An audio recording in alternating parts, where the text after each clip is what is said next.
Ellie, I'm so excited to connect with you today. Welcome to the Soul Collective podcast. Thank you. I'm so excited as well. Yeah, I have to tell you, I heard you on another podcast and you were talking about all of the things, astrology, human design, gene keys, sacred business, and weaving it in such an interesting and unique way. And I was like, oh man, this is right up my alley. I have to reach out and connect. So I'm so glad that we're here and that we're having this conversation. Me too. And who knows where it will go today? Yes, I know. I know you are a Gemini rising and you're interested Yes. in all the things which I love. Can you share with listeners your astrology, your big three? Yep. So I'm a Taurus sun, a Gemini rising, a Libra moon. Beautiful. Yeah, but I actually don't know loads of stuff about astrology. I just kind of know about the big three, as you say. And what's your human design? Generator, 4-6. Four, six. Oh, yes. Okay. I'm a 2, 4. So Oh yeah, rarer. That's yeah, but definitely such a fun combination. And I have to tell you, after listening to your conversation, you really inspired me. And I think that I was doing this a little bit subconsciously, but Mhm. afterwards, I really started to consciously channel the soul of the business and doing this in client sessions. And I realized, of course, we are all channels and we all have the ability to tap into this. But when we really intentionally connect with the soul of the business or something that we're creating, it's a separate consciousness. And I realized, gosh, it has so much to share. Absolutely. And there's something that you said specifically that I'd love to pick up on, which is yes, like this idea of anything that serves an evolutionary purpose, whether it's our business or whether it's a specific creative offering or a collaboration or any kind of a project, if it serves a genuine evolutionary purpose, then it has its own indwelling consciousness. And so your business is its own living entity that has its own soul, its own purposes, its own qualities and gifts and a lifespan and its own blueprint that kind of has the code for how it will turn out. But the code is not prescriptive. It can unfold a million different ways. But the word channel is a really interesting entry point into what this really means, because in the past, I used to identify as somebody who would channel, and I would see myself as like a conduit or a vehicle for whatever wanted to come through me. And I would sort of pray every morning. And I'm sure a lot of the community still do this, where you pray and you say, divine, use me for your highest purpose. Like I'm here to be a conduit. And then I would allow a channeling process to begin where it would almost be transmissions would kind of pour in and I wouldn't have much control. I would be speaking kind of on the spot. And what I realized is that I didn't have a sovereign relationship with my business. I didn't have a sovereign relationship with my own creative process. And I didn't have correct boundaries in place. And the result of that was that my central nervous system became completely fried and I had like kind of a mini burnout. And Mm. so I now shy away from using the word channel because to me the visual or the energetic behind channeling is that you're kind of like allowing yourself to be colonized by something. I would prefer to see it as an equal partnership in which my own human genius, my gifts, my living lineage of embodied wisdom comes together eye to eye with the essence, the qualities, the gifts, and the values of my business, and that we co-create in a sovereign boundaried partnership. I love that. I love the inviting in the co-creation and having, a conscious conversation. Mm-hmm. Really beautiful. Tell me a little bit in your eyes what it means to be a sovereign creator and have a sovereign relationship with your business. Sure. Sorry about the pause there, but, we cracked up a little.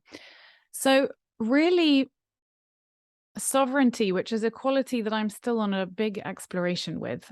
So I can only share with you my current limited understanding of the vastness that is sovereignty.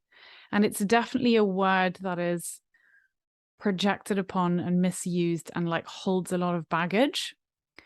But at its most simple, to me, sovereignty is simply knowing that my body and the boundary of my energy field is my kingdom, and that I have full responsibility and full dominion over anything that exists inside of this boundary. And so when I choose to come into a creative partnership, whether it be with a fellow human being like yourself, or whether it be with a community that I'm teaching to, or whether it be with the soul of my business, that I really make sure to do so outside of my own body so that I don't become enmeshed with whatever it is that I'm co-creating, so that I don't take on other people's thoughts, opinions, beliefs, patterns, both energetic or, more visceral, and so that I'm able to really tune into who I really am and be myself and have a close relationship with my soul and with my own creative uniqueness. And in order to really do that, you have to learn the art of like energetic boundaries, not just performative boundaries, but to really unpack the rich ecology that is you and to discern and disseminate what is mine and what is not, to consciously release what's not mine, and to commit to coming back to myself. That way, you're able to meet your business, your collaborators, and your community in a way where you respect their sovereignty, they respect yours, and everybody feels safe to be themselves. And you don't have these dynamics of enmeshment or hierarchy or codependency, et cetera, et cetera. Yes, that's powerful. I love that on a daily, practice really, because we're interacting. We have, whether it's Zoom calls or in person, it's like there's lots of different ways that we're interacting, and to come back into the sovereignty of our energy and really understand what is ours is such a powerful practice. Yeah. And I think people are familiar with the idea of sovereignty within humanity and, you know, um, within relationships. But what is newer is, or what is starting to emerge is, as a creative, to ask yourself, do I have a sovereign relationship with my own creative, a sovereign relationship with the transmissions that desire to partner with me? Do I have a sovereign relationship with the entity of my business? And you can get really nuanced. Do I have a sovereign relationship with the teachings that I work? So, for example, I have worked very closely with the Gene Keys and with human design and other spiritual teachings. And I had to go through a big process of unpicking, do I have a sovereign relationship with the Gene Keys? Yeah, it's so Right?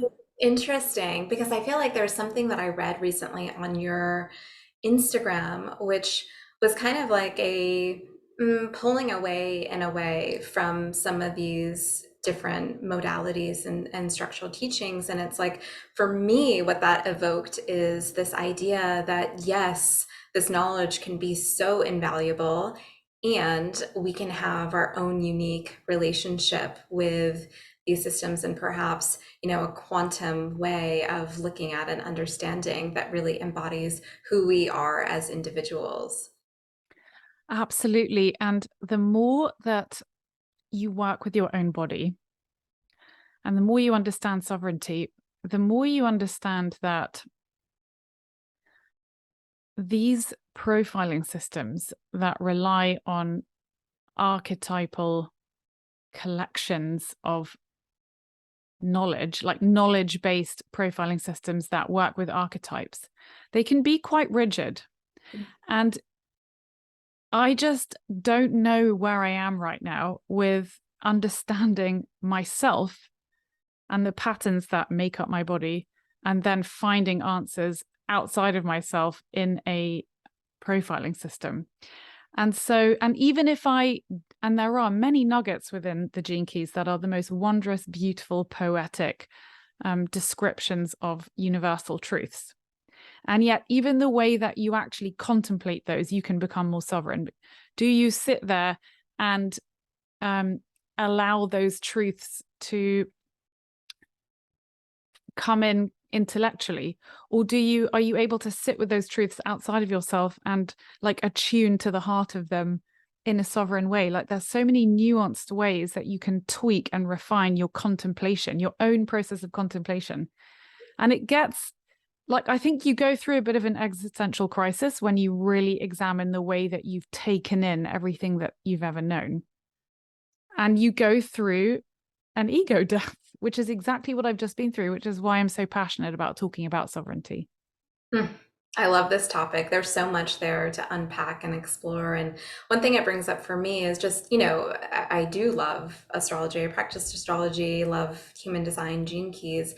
But I also find that, there's my own unique way of interpreting, and I feel like we all can apply that. And so rather than reading something, it's like, well, let me take this knowledge and also look at what it means for me. Like, what does it really bring up for me? What is the energy that I'm connecting with? And we are such multidimensional beings. And so there's so much Absolutely. layers and nuances to really dive into and explore. Absolutely. And I feel like recently when I read about, let's say, sacred leadership, and I can be reading the most beautifully written piece on sacred leadership. And then I'll pause and I'll think, but what is my inherent wisdom around leadership? And so I've been playing with simply sitting in my own body and consciously attuning to the essence of leadership itself. Because I know, and I've always known, that these concepts, these essences, these ideas, these pure beings, like the being of leadership, I've always known that you can consciously attune to the field of leadership itself and kind of learn directly from it rather than learning second, third, and fourth hand.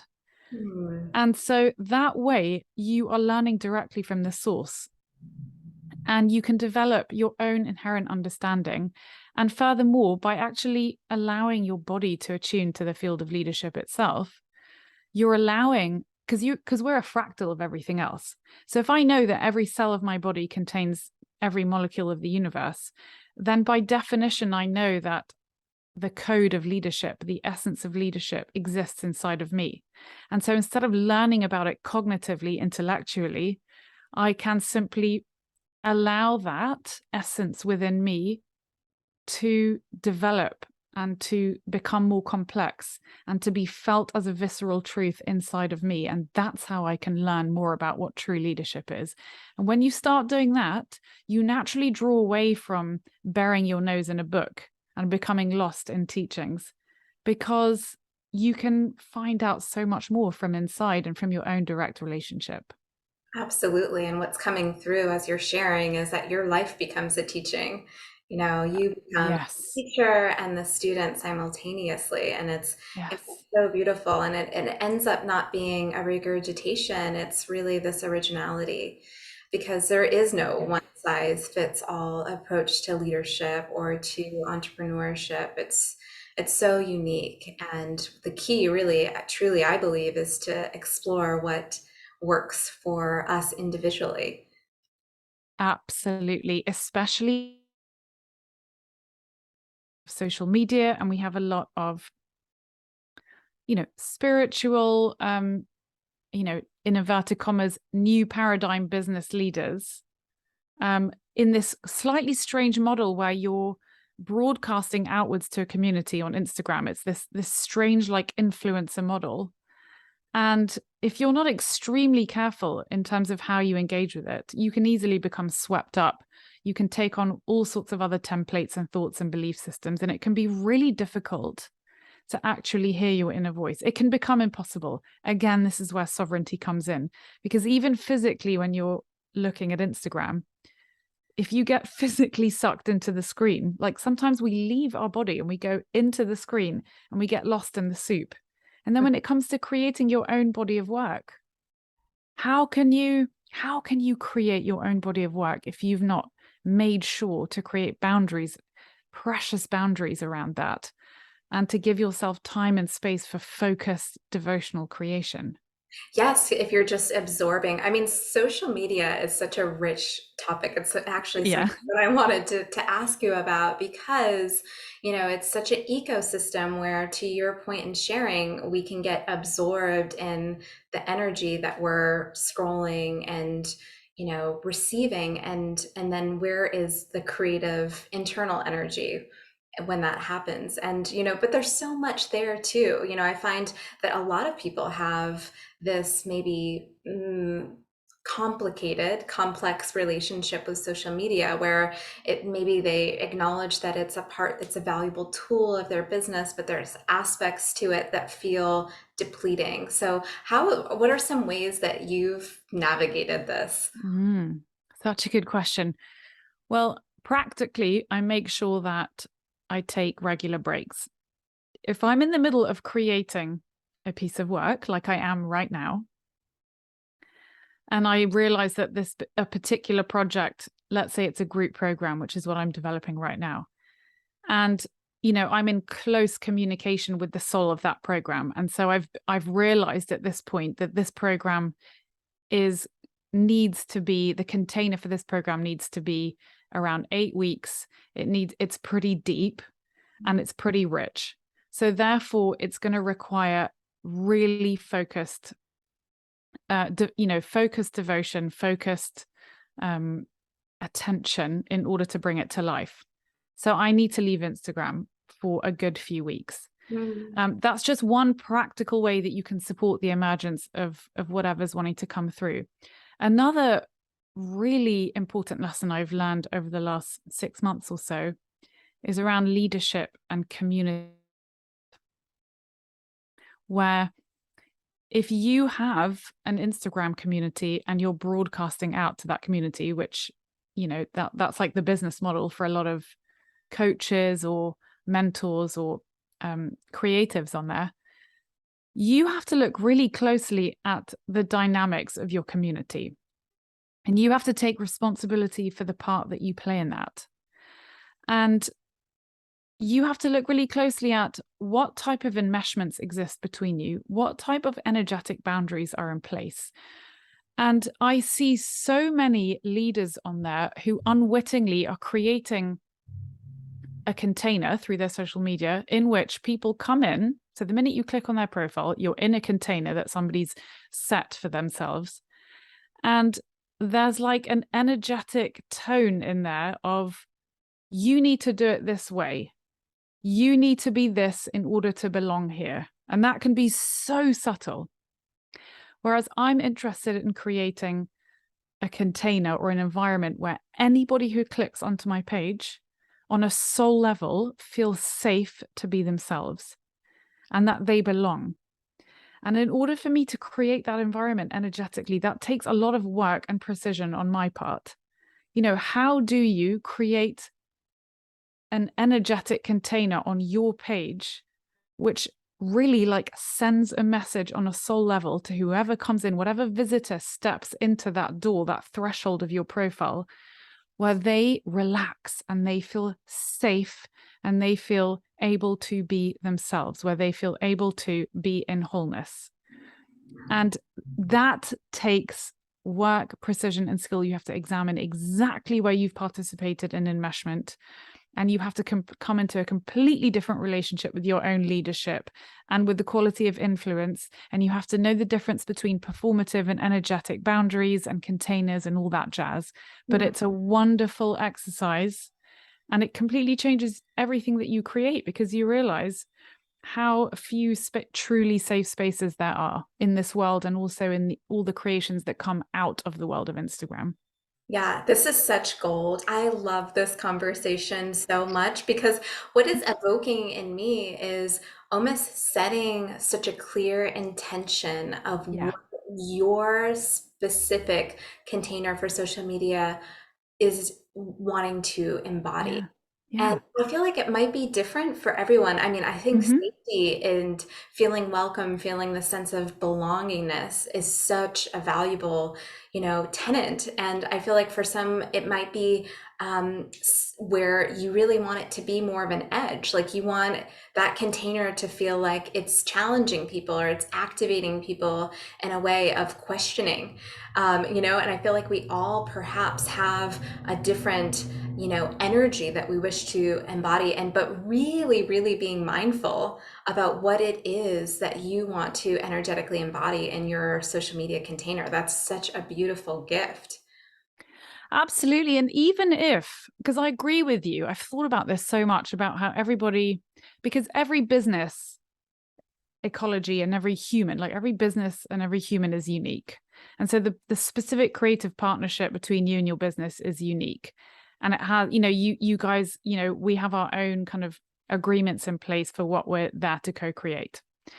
And so for some people, they might have more of an edgy energy. And for some people, it might be more of a safe, relaxing, compassionate, kind of a vibe.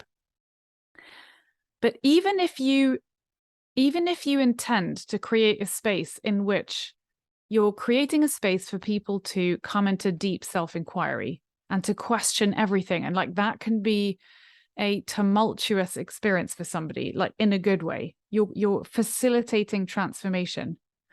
If you look deeply at that process requires deep safety underneath it.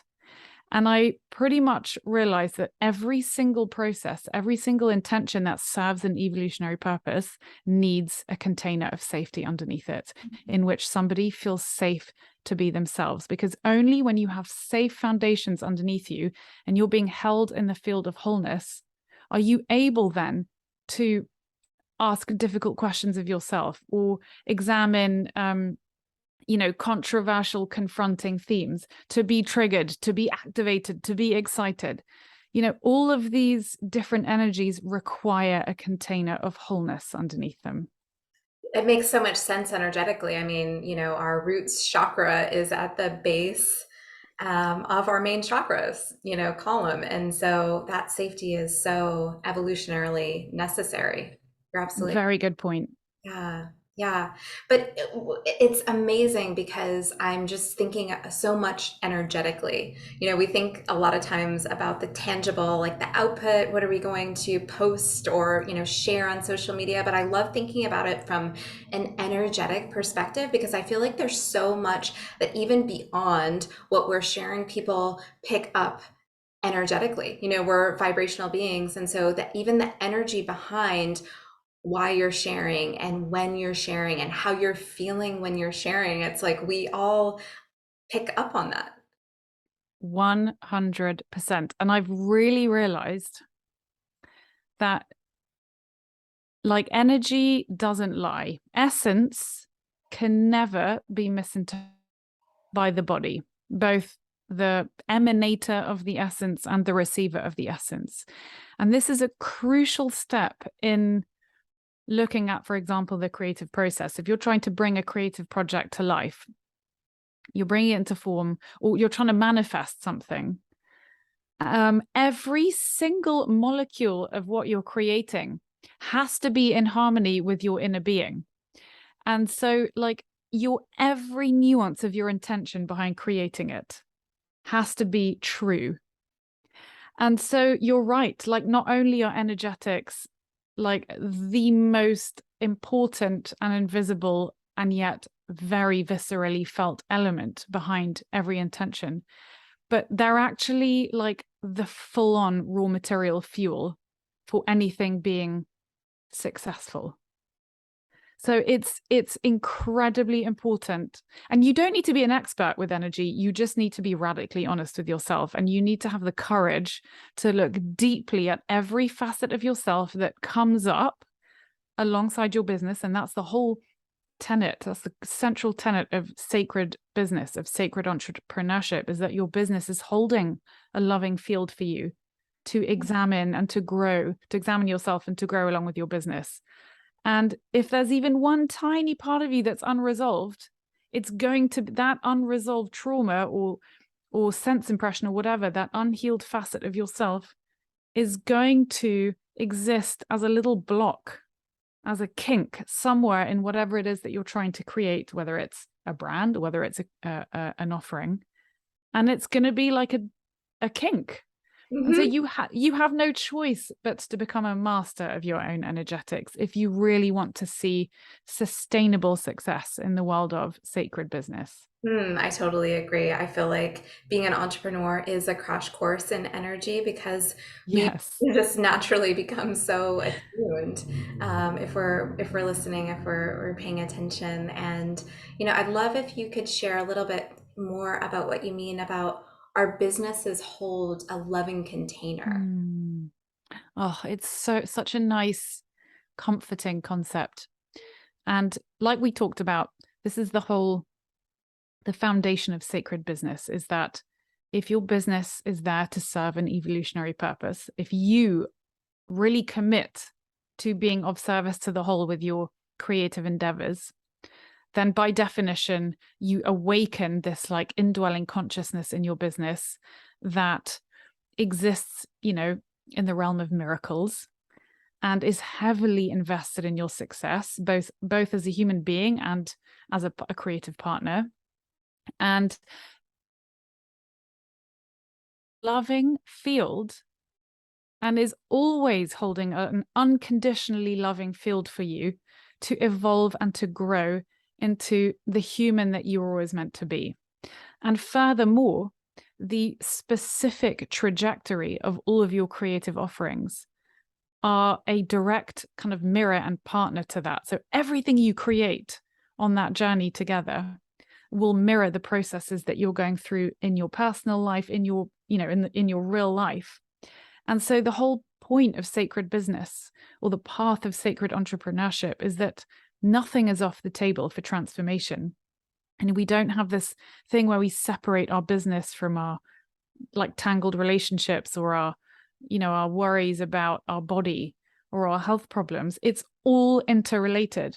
And the minute you kind of commit to putting it all on the table, it's astounding how you as a human are able to evolve in a far richer way, and your business evolves in a far richer way because you both kind of incarnate at the same pace.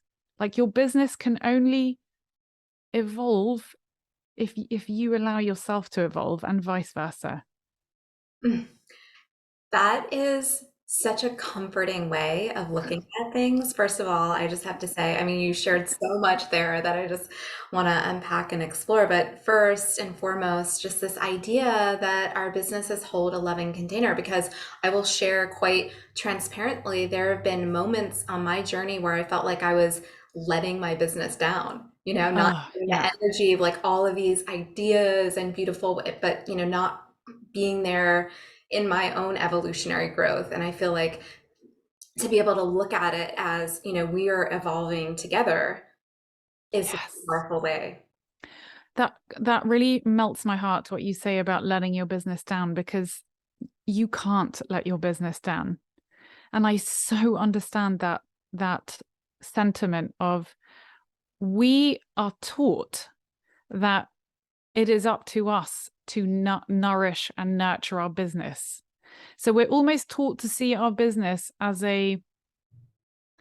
something that exists as a result of our efforts and our endeavors and is like a sum total of our qualities and our skills and our expertise and our success as a human being. But one of the biggest kind of mistakes in the field of sacred entrepreneurship is when you don't allow really important processes in your life to be honored. So, for example, having a baby or having a marriage crisis or having, issues with your children or health issues. Those are, and there'll always be something super specific that you're being invited into deeper relationship to, that then you realize has a direct kind of concurrent trajectory in the evolution of your business, and that you needed to embody that process in order to then fully embody that quality within the world of your business, in order for you both to then build something new together. Mm. So you can never let your business down. You do not need to nurture your business. And even more, I'll go further to say, if you need time to heal or to like do life stuff, you can actually express that to your business, and you can kind of tell when you need to spend some time on your own evolution, and you can fully dialogue that with your business and ask for support and guidance in how to kind of play that.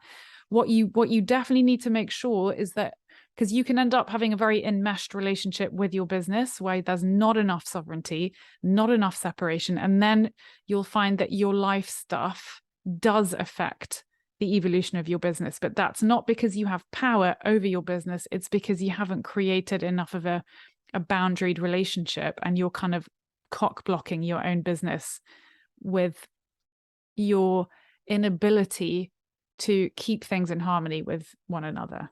Mm.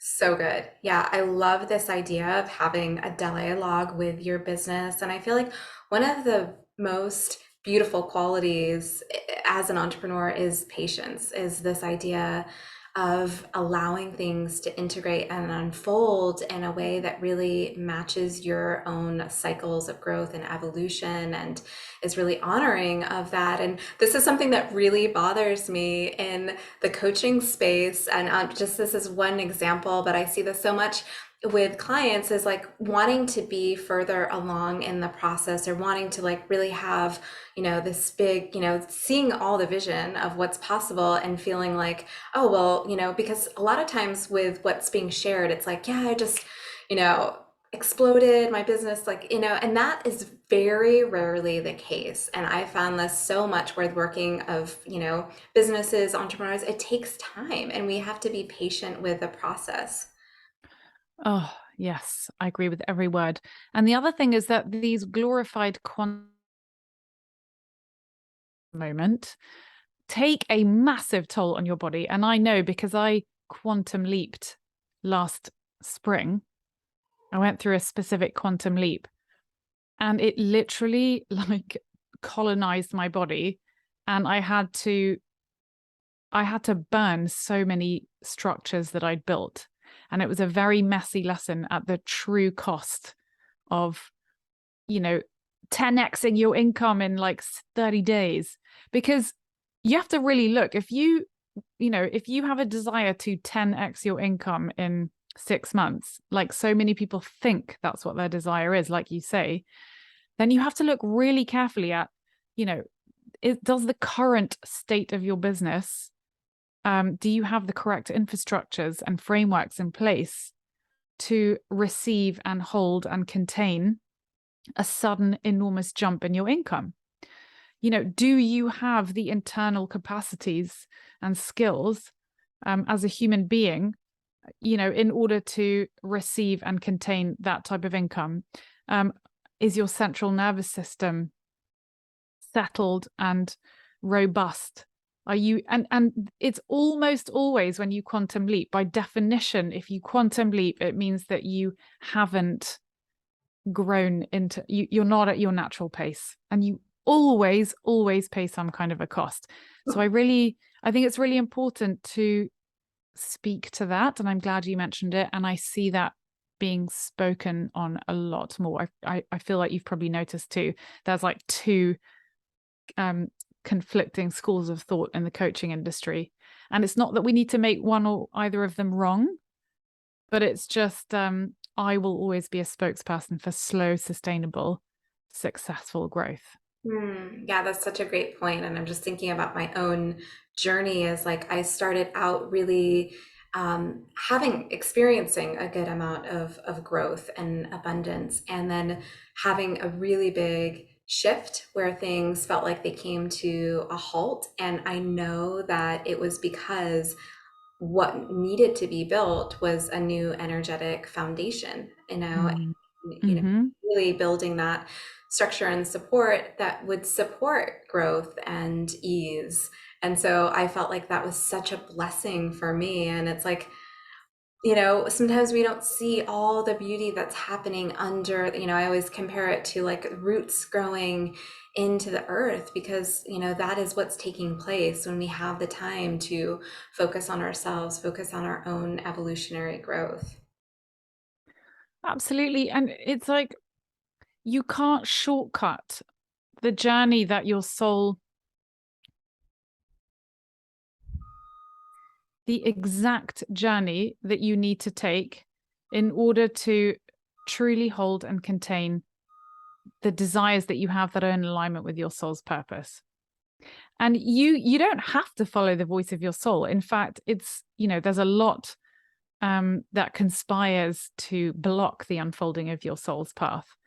But the more that you actually understand and learn your true values, which is just a way of understanding your true soul qualities, then you can't really leapfrog that inner journey, because you need to take that exact inner journey in order to contain what it is that you desire. It's that simple. And it's whenever you actually go at the pace of your soul, it always feels exquisite. Like by definition, it feels exquisite because you've allowed it to unfold at the pace of your soul. Mm. So good. So good. And, something that you mentioned was like really allowing your soul to lead the way. And I feel like a lot of times when we do this, the journey is unexpected. We go in places and spaces and directions that we may not have been anticipating. And I feel like this can be a really big challenge for a lot of people, is like really birthing and allowing a new identity to unfold, a change of direction. And I feel like this is something that I'm really excited to hear you speak to, because I know you started out your journey like actually in the music industry, and creating music and being on that journey and allowing it to unfold and go into different and new directions. Absolutely. I feel like I've had a million lives in one life, probably like everybody, with many huge twists and turns. And I feel like back in the day, certainly in the context of my entrepreneurial journey, I followed the voice of my soul, which was to go into, learn how to be a recording engineer, and then starting up my own record labels and building those for a few years.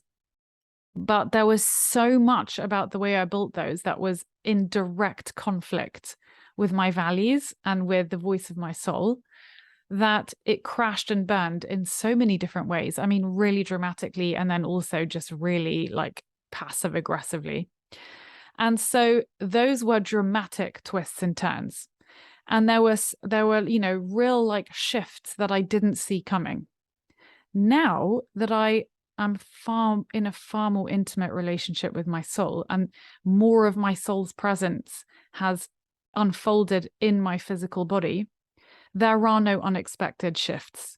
I always know what's coming and what's happening. I have a far more in the unfolding of my life.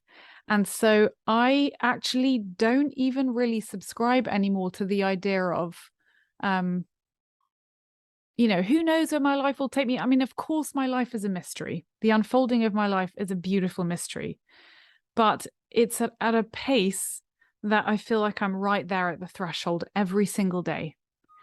And I can always sense what's coming, and it's always at a very measurable pace. And of course, life is going to throw me unexpected surprises. But in terms of the direction that my soul wants me to take creatively, it's like I'm right there hand in hand with my soul, and we're having that discussion every day. And it's like a creative partnership at this point. Yeah, there's so much there, because I feel like in that it is the conversation, it's the deep listening, and developing that dialogue is so valuable, because there aren't surprises so much when you're really a part of this co-creative journey and process. Yeah. And you just don't have these like dramatic, because I can see back in the day when I used to be the classic like solopreneur, where I was just like building my business on a bit of a wing and a prayer. And there weren't the correct infrastructures in place, both energetically and structurally. And so I was making like a 6-figure income, but because my central nervous system was so jangled and overstimulated, there were like twists and turns that would kind of come at me and swerve. And I just thought that was normal.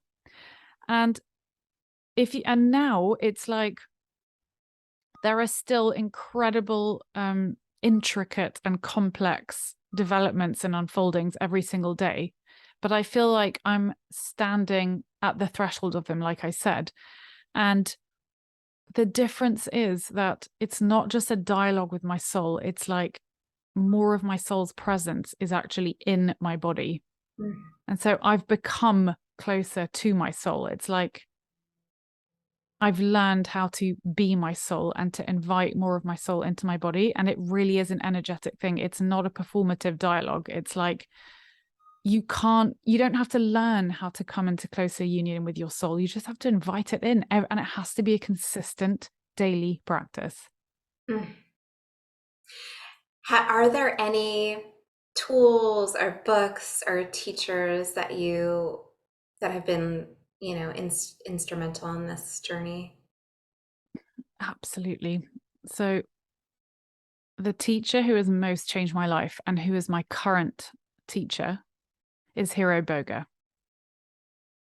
The moment I've been working with her for 10 months as her student, as her apprentice. And I mean, it's very difficult to put into words how much has changed, but ultimately, what I'm doing under her expert guidance is developing my own body of work, which has led me into an enormous journey of self-discovery because I've had to unlearn all the knowledge and the intellectual, literally the facts and all the teachings that I've based all of my work on. And I've come into closer union with my soul because under her guidance, every single day I've sat in closed eye practice and just invited my soul in. Whereas before it was like an intellectual dialogue with my soul. Now it's a somatic Mm. I feel union, that. I feel that as you're talking. right? And it's just crazy because you don't need to be an expert. You just need to not do it through this intellectual pursuit. And I've always been a really intellectual person and I never realized. And intellectual doesn't mean clever. It just means that you look at things cognitively. And doesn't, I'm not here to demonize intellect or demonize the mind at all. Like you obviously need the mind in order to translate language into, wisdom. But it's been quite a tumultuous journey because I really have realized how everything that I thought, my entire belief systems, everything I believed was built on a foundation of intellectual acquiring of knowledge. And when you release that, when you release what is not yours, you're left with a clean slate. You're like a newborn baby, and you're like, I don't even know what my own values are or my own beliefs because I've never actually listened and identified and discovered and met myself. And so Hiro Boga she's the most phenomenal teacher ever.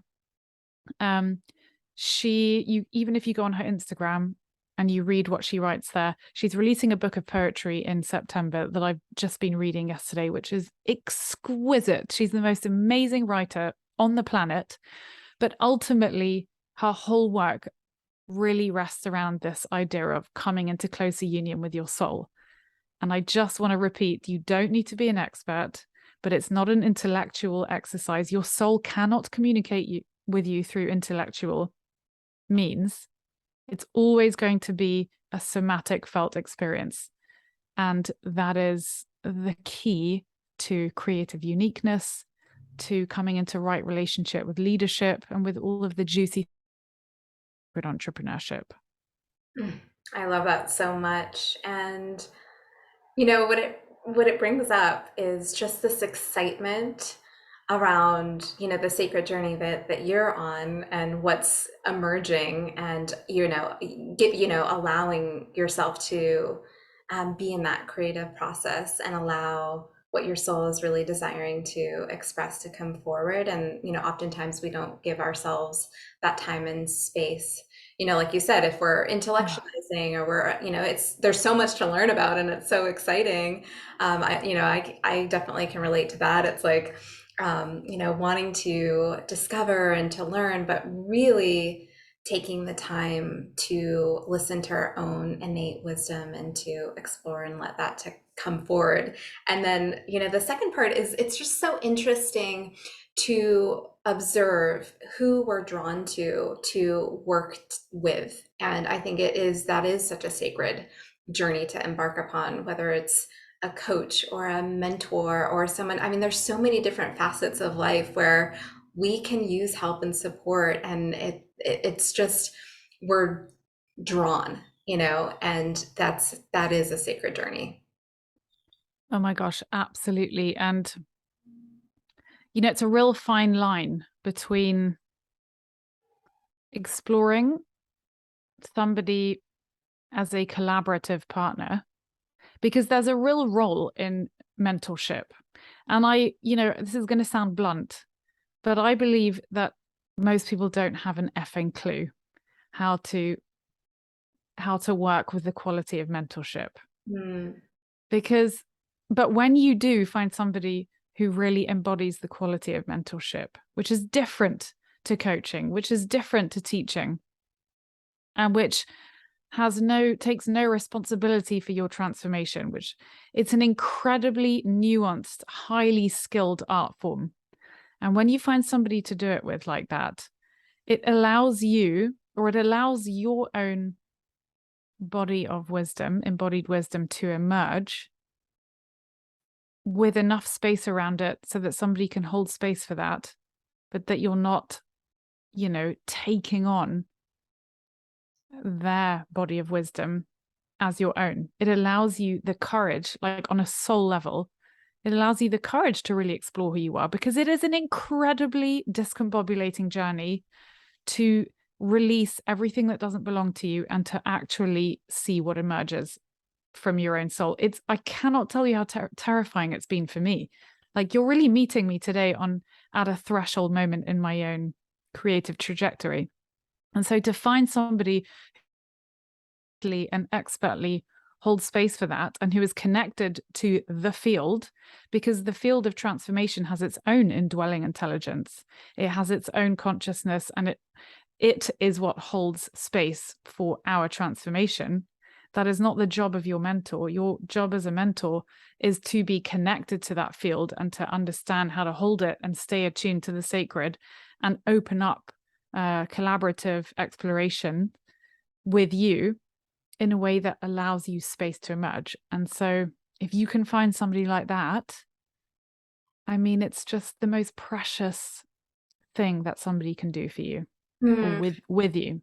I love that. In a really practical way, Ellie, I would love to know, if somebody's listening to this and they're like, yes, I want to get more in touch with the field. I want to, kind of, I feel like there's some offerings or there's something that's wanting to be created or Mm. brought forth. What advice would you have?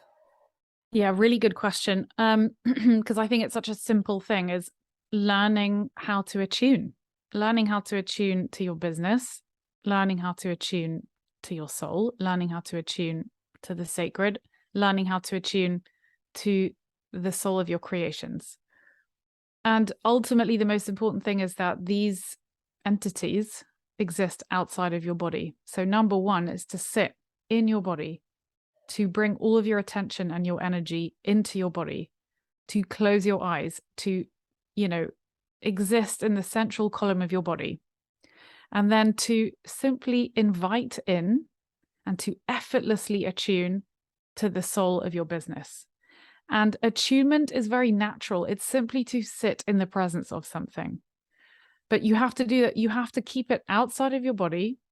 You have to maintain a certain frequency in order to actually receive guidance. Because if you're distracted and you're agitated, the frequency, this is what Hero taught me. She taught me the frequency of these entities is so high compared to ours as human beings. And so they do have to lower their frequency in order to meet us, and we have to raise ours. Because if they were to touch the edge of our energy field, so to speak, and we hadn't adequately prepared and they hadn't adequately prepared, it would scorch us, it would do us harm. And these, benevolent entities can do no harm, like they won't ever harm us. And so you really like, this is why it's got to be a daily practice, because part of attunement, it is very natural.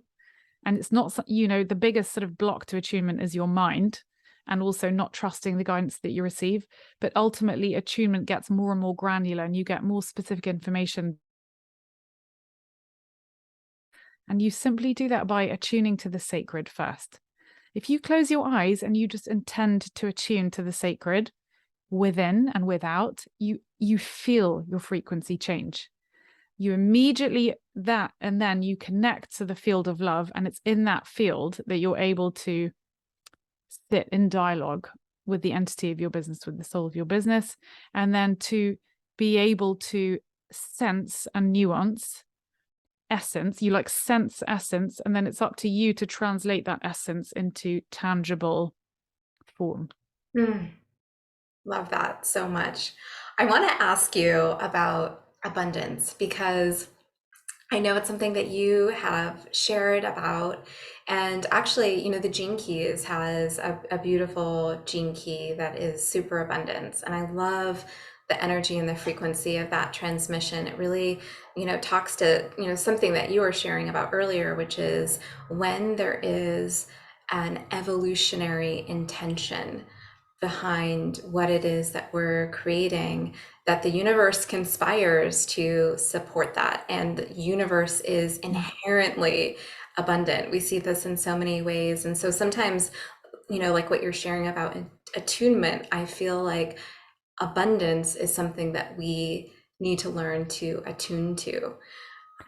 Absolutely. So the quality of abundance, it's just one quality that exists as part of a kind of wider spectrum.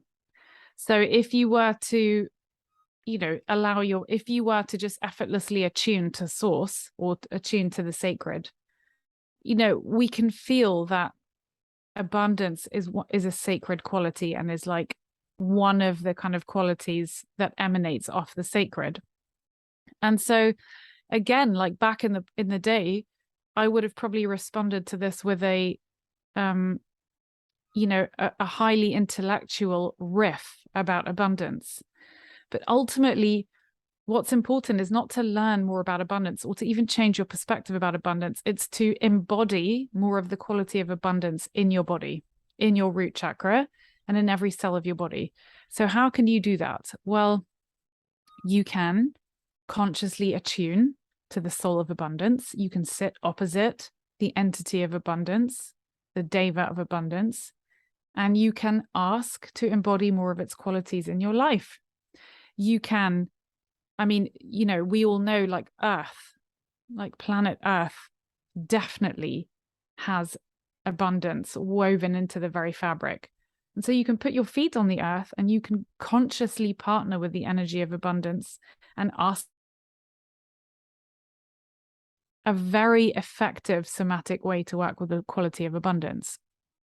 But ultimately, I would always encourage anyone, don't read about abundance. Don't try and change your perspective on abundance. Learn from abundance itself and allow the pattern of abundance to switch on inside of every cell of your body, because it's in there. Beautiful. It is. Abundance resides in the body. So I love that you're bringing us back there and to be able to cultivate that relationship from within. Yeah. Yeah. Just literally intend to switch it on and to sit in sacred dialogue with it, because that's how you actually experience more abundance. Like, it can't come in through here. It has to flower. And you can really like ask, you can sit in dialogue with abundance and invite more of its quality into your root chakra, into your body, into your relationships, into your relationship with money. And you just watch, like, it literally just starts to radiate from within. And then it has tangible results on the decisions that you make. It shapes your belief system, which then shapes all the choices that you make. So it's actually very practical, the way that the quality in your body, it starts with that, but it becomes very practical in terms of how that translates into the day-to-day running of your life and your business. Yes, that's so true. And I really find that it is a divine partnership. Just like we're in divine union with our businesses, money is a type of divine partnership as well. And when we recognize the sacred relationship that we're in, whether it's appreciation or gratitude or just welcoming in and being able to receive, I find that that is like receiving the energy of abundance can be so helpful to be able to cultivate that. Yeah, absolutely. I love that. Yeah. Oh, so I feel like, Ellie, we have to have you back on the show. I love this conversation so, so much. And, Me too. just really exploring the energetics of business are so much there for us. It's so rich and it really weaves into this expansion in so many different multidimensional ways. So I'd love if you could share with listeners where they can go to connect with you and your work. Yeah, thank you. So Instagram, the aforementioned Instagram, that's Ellie Seilern, my name on Instagram. That's where I show up a lot. That's where I certainly announce all of my creations. And there's a few ways you can work with me. You can work with me one-to-one, or you can join one of my group programs. I'm about in October to launch one all about how to bring your creative dreams to life, which is very much linked to the kind of work we've been discussing. And my website, ellieseilern.com, where I've kind of, it's not as alive as my Instagram, but it has all of my philosophies and my beliefs, articulated as clearly and cogently as possible on there. So that's definitely worth a read if you really want to know if my work is the right fit for you. Amazing. We will link to all of that in the show notes. Any final Beautiful. words that you would like to leave listeners with? Oh, I always feel such a pressure to say something really profound there. I would just say, look, we're all doing our bloody best. We're all doing our bloody best. And like, let's not forget that this is all about the human experience and that, like, all the mess, the pleasure, the pain, the highs and the lows, the good, the bad, and the ugly is what makes us human beings. And, that's the whole journey of life. And so just remember, we're all doing our best. So true. So important. Yes. What a great reminder. You are amazing. Thank you for sharing your light, for your wisdom, your heart. This has been amazing, Mm. you guys. If you like this conversation, if you got something out of it, please share it with a friend. This is such a beautiful topic to really explore the journey of sacred entrepreneurship and how we can really merge and listen more to our soul and what is wanting to emerge and be expressed. So, Mm. sending you all so, so much love and gratitude and look forward to connecting with you next time.